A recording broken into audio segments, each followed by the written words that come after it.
Welcome. Again, this is Carol Lindsay, and October is ADD and ADHD Awareness Month, so this is my next session.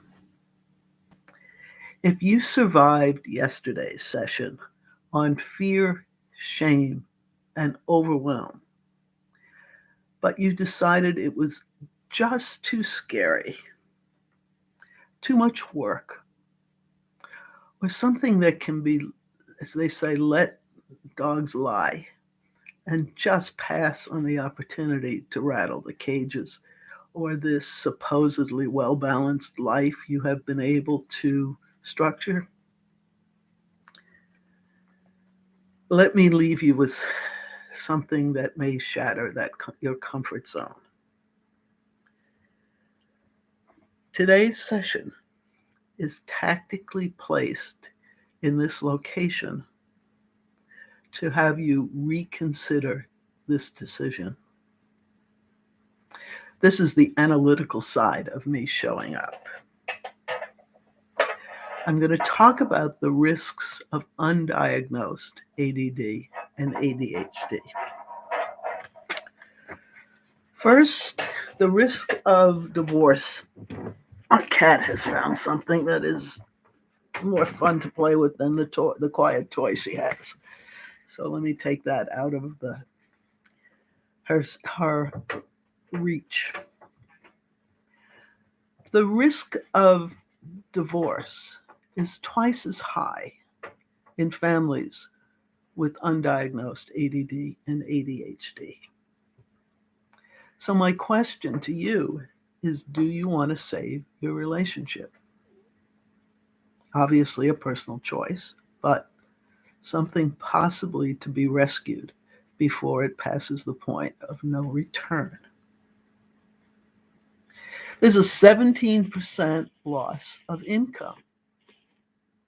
Now, I spoke to you yesterday about the signs that I had of obviously disturbing the work environment, but neither I nor the people around me were prepared to have a direct discussion. So I proceeded in my blind drive to move forward. Now, the questions I have here was, what could you do with 17% more income? What impact would 17% more income accumulated over your work life have on your retirement income? How much more of your hobbies and visiting family members scattered across the country or world would you be able to enjoy with a cumulative effect of 17% greater income? For many people, retirement does not provide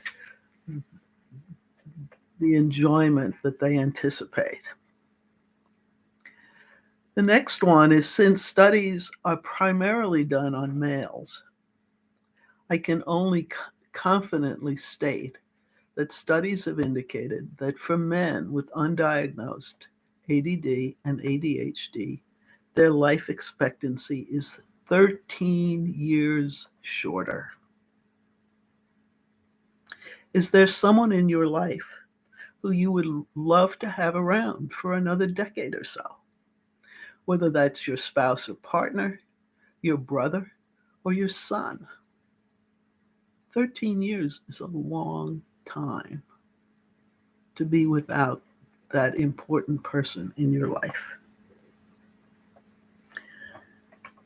25% of women with undiagnosed ADD and ADHD attempt suicide. I have not been able to find any statistics on how many are successful. But again, I raise the same questions that I had in the prior point, was how many of the women in your life would you prefer to have around for at least a decade or so? Auto accidents are the preferred choice of suicide for adult women. As a volunteer EMT, I had only, fortunately, one direct experience with this type of incident. It was a beautifully crisp, sunny fall day. There were no skid marks on the road, indicating an attempt to avoid a deer, which is very prevalent in my area, or any other sort of animal that was darting across the road at just the wrong time. I'm happy to report that both the woman and the tree survived. But in many cases, there are innocent people who fall victim to this attempt at suicide. We had a terrible accident where a number of children and innocent bystanders were mowed down by someone who did successfully attempt suicide and did kill herself, but killed also her children. These statistics are only for the USA.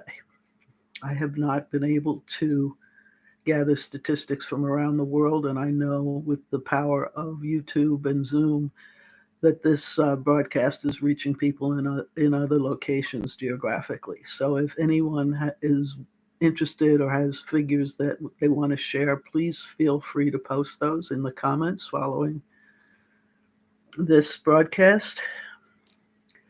So again, I raise the question of, can you afford to ignore the fear, shame, and overwhelm that comes with undiagnosed ADD and ADHD? I know this is a very difficult conversation to have, whether it's with yourself or loved ones in your life. But reach out. Part of why I am doing this is to provide support for those difficult conversations, either to help you start the awareness process for your particular self, or for those in your family or work colleagues that you would like to provide support. Again, Carol Vinci, October ADD and ADHD Awareness Month. If this is the first time you're seeing this, I encourage you to subscribe and please post comments. I will respond to each and every one of them. Thank you for your time.